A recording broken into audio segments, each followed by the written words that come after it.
राधे राधे मित्रों, श्रीनिवास कहते हैं अब राधा के समान कंगन तुम भी पहनोगी भार्गवी। और भार्गवी कहती हैं मुझे आशा है कि ये श्रीनिवास को अच्छा लगेगा। और फिर भार्गवी घर जा रही होती हैं और कहती हैं श्रीनिवास के आते ही मैं उसे ये दे दूंगी। और तभी मार्ग में राजकुमार बासु मिल जाते हैं और कहता है भार्गवी से लगता है तुम्हारे मेरे तार जुड़े हुए हैं। भार्गवी तभी तो हम एक दूसरे से कहीं न कहीं मिलते रहते हैं। और फिर भार्गवी सोचती हैं मुझे ये फिर बातों में उलझा के कहीं देर ना कर दे, मुझे शीघ्र ही ये उपहार श्रीनिवास को देना होगा। और फिर राजकुमार बासु भार्गवी से पूछता है मेरा दिया हुआ उपहार तुम्हें कैसा लगा। और फिर तभी भार्गवी सोचती है वो तो मैंने देखा ही नहीं और वैसे ही रख दिया था। और फिर राजकुमार बासु को झूठ बोल देती है क्या कहूँ, बहुत ही सुंदर था किंतु अभी ना मैं जल्दी में हूँ, मुझे घर जाना है, मुझे एक अत्यंत महत्वपूर्ण कार्य है। और फिर कुमार बासु कहता है हाँ तुम घर जाओ। और कहता है आगे मैं प्रसन्न हूँ कि तुम्हें उपहार अच्छा लगा। और फिर भार्गवी चली जाती है और कुमार बासु अपने मित्र बाला से कहता है मैंने कहा था ना तुमसे कि भार्गवी को मेरा उपहार अच्छा लगेगा। और फिर आगे बताता है अब समय आ गया है कि ऋषि भृगु से मेरे और भार्गवी के संबंध की बात आगे बढ़ाई जाए। अब जब भार्गवी घर जाएगी ऋषि भृगु से मिलेगी तब भृगु भी उससे यही सवाल पूछेगा कि कैसा लगा मेरा उपहार। और फिर मित्रों आप लोग आगे देखेंगे कि महर्षि भृगु घर जाते हैं और अपनी पुत्री को ढूंढ रहे होते हैं। और तभी भार्गवी की माँ आ जाती है और कहती हैं आज आप इतनी जल्दी आ गए। और फिर ऋषि भृगु कहते हैं हाँ मुझे भार्गवी से कुछ बात करनी है। कहाँ है वो। और फिर भार्गवी की माँ कहती है वो तो हाट तक गई है, अभी आती ही होगी। और फिर पूछती है परंतु बात क्या है। और फिर ऋषि भृगु बताते हैं राजकुमार बासु ने भार्गवी को कोई उपहार दिया था क्या कल। और फिर भार्गवी की माँ कहती है मुझे तो ज्ञात नहीं है क्यों। और फिर ऋषि भृगु बताते हैं कुमार बासु पूछ रहे थे मुझसे कि भार्गवी को उपहार कैसा लगा। फिर भार्गवी की माँ कहती है परंतु भार्गवी ने तो मुझसे किसी भी उपहार के बारे में कोई चर्चा नहीं की। और फिर ऋषि भृगु कहते हैं यदि कुमार बासु ने भार्गवी को कोई उपहार दिया है तो अवश्य ही कोई मूल्यवान वस्तु होगी, किंतु भार्गवी ने हमें कुछ बताया क्यों नहीं। और फिर भार्गवी की माँ स्मरण करती हैं और कहती हैं अब स्मरण हुआ मैंने कुछ देखा तो था। और फिर भार्गवी की माँ उस उपहार को लेकर आती हैं और कहती हैं देखिए यही होगा राजकुमार द्वारा दिया गया उपहार। और कहती है मैं देखती हूँ इसमें क्या है। और तभी ऋषि भृगु मना करते हैं और कहते हैं ये अनुचित होगा, बासु ने इसे भार्गवी के लिए दिया है तो उसे ही इसे खोलकर देखना चाहिए, आने दो उसे, वो स्वयं इसे देखेगी कि क्या है इस उपहार में। और फिर मित्रों आप लोग आगे देखेंगे कि भार्गवी घर आ जाती हैं और देखती हैं श्रीनिवास भी आ जाता है और दोनों ही अपने अपने उपहार छिपा लेते हैं। और फिर भार्गवी श्रीनिवास से कहती हैं अत्यंत प्रसन्न हो कि तुम अभी आ रहे हो। और फिर श्रीनिवास कहते हैं हाँ मैं अभी तो आया, तुम्हारे समक्ष ही तो आया। और कहते हैं बड़ी प्रसन्नता की बात है कि आज तुम मुझे देख के क्रोधित नहीं हुई। और फिर श्रीनिवास पूछते हैं कहाँ गई थी। और फिर भार्गवी बताती है मैं तो हाट गई थी किसी कार्य से। और फिर श्रीनिवास कहते हैं हाट, मैं भी हाट ही गया था। और फिर भार्गवी कहती हैं तुम्हें विलम्ब नहीं हो गया आज आने में। और फिर श्रीनिवास कहते हैं हाट में आज अत्यंत ही एक आवश्यक कार्य था तो विलम्ब हो गया। और फिर श्रीनिवास कहते हैं मैं ये कहना चाहता हूँ कि और अधिक विलम्ब नहीं करना चाहिए, अधिक विलम्ब हो गया तो ऋषि भृगु क्रोधित हो सकते हैं, चलो। और फिर तभी भार्गवी और श्रीनिवास द्वार को एक साथ खोलते हैं और तभी भार्गवी का हाथ श्रीनिवास के हाथ के ऊपर होता है। और फिर श्रीनिवास और भार्गवी एक दूसरे को देखते हैं और फिर भार्गवी अपना हाथ हटा लेती हैं और फिर दोनों लोग द्वार के अंदर एक साथ प्रवेश करते हैं। और फिर मित्रों आप लोग आगे देखेंगे कि श्रीनिवास स्मरण करते हैं आज हम एक साथ घर की चौखट लांघ कर भीतर आ रहे हैं। मुझे विश्वास है शीघ्र ही वो दिवस अवश्य आएगा जब तुम यही चौखट लांघ कर मेरे पास आओगी सदैव मेरे साथ रहने के लिए।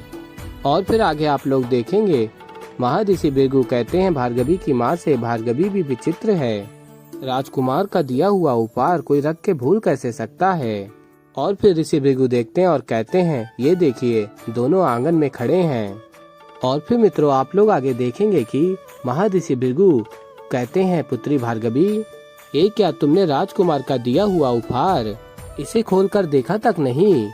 और फिर ऋषि भृगु बताते हैं, वो पूछ रहे थे मुझसे कि हमें ये उपहार कैसा लगा, तो क्या कहता मैं। और फिर कुमार बासु के उपहार को देते हैं ऋषि भृगु और कहते हैं इसे खोल कर देख लेना और अपने कक्ष में रख लेना। और फिर भार्गवी कहती हैं, जी बाबा मैं अभी खोल कर देख लेती हूँ।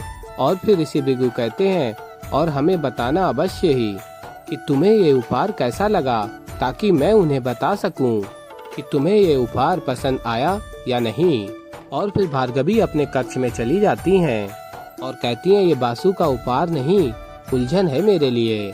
और फिर मित्रों आप लोग आगे देखेंगे कि भार्गवी अपने कक्ष में होती हैं और बासु के उपहार को देखती ही नहीं है। और तभी श्रीनिवास कक्ष में आ जाते हैं और भार्गवी को देख के स्मरण करते हैं, जानता हूँ कि तुम्हारे मन में इस समय क्या चल रहा है भार्गवी, किंतु तुम चिंता मत करो, तुम्हारा मन प्रसन्न करने के लिए मैं अपने साथ कुछ लाया हूँ।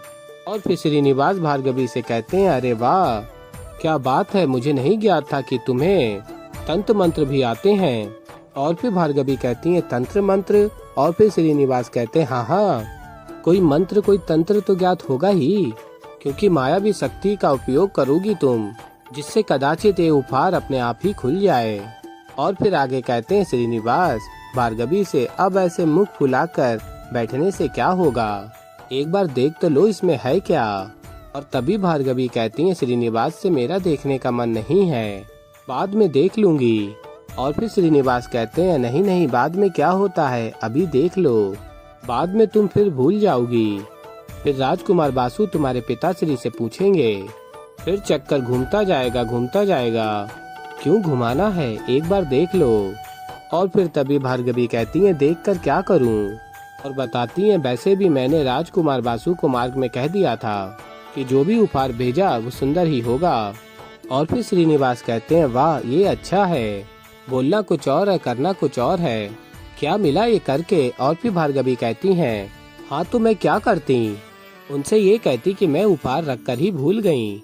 और फिर श्रीनिवास कहते हैं, देखो भार्गवी, किंतु ऐसा कुछ कहने से पहले तुम्हें ये उपहार देख लेना चाहिए था। और फिर भार्गवी कहती हैं, अरे जिसको देखो वो यही चीज बोल रहा है, उपहार देखो, क्या देखूं, क्या ही होगा इसमें। और फिर भार्गवी उपहार को देखती हैं और फिर श्रीनिवास से कहती हैं, ये तो नीलम पत्थर है ना, ये तो अत्यंत दुर्लभ और मूल्यवान होगा। और फिर श्रीनिवास कहते हैं, निसंदेह होता है। और फिर मित्रों आप लोग आगे देखेंगे कि राजकुमार बासु सज रहे होते हैं और तभी कुमार बासु का मित्र बाला आ जाता है और कहता है, लगता है किसी विशेष अवसर के लिए सज्ज हो रहे हो मित्र। और फिर कुमार बासु कहते हैं, हाँ बाला, विशेष अवसर तो है ही, मैं पिताश्री से मेरे और भार्गवी के संबंध के बारे में बात करने वाला हूँ। और भार्गवी ने मेरा कीमती उपहार भी स्वीकार कर लिया है और मैं नहीं चाहता बनी बनाई बात किसी भी कारणवश बिगड़ जाए। और फिर मित्रों आप लोग आगे देखेंगे कि राजकुमारी पद्मावती अपनी सखियों के साथ राजकुमार बासु के कक्ष में जा रही होती हैं। और फिर कुमार बासु बाला से कहता है, जब तक मैं तैयार हो रहा हूँ तुम जाओ और पता करो कि पिताश्री हैं कहाँ।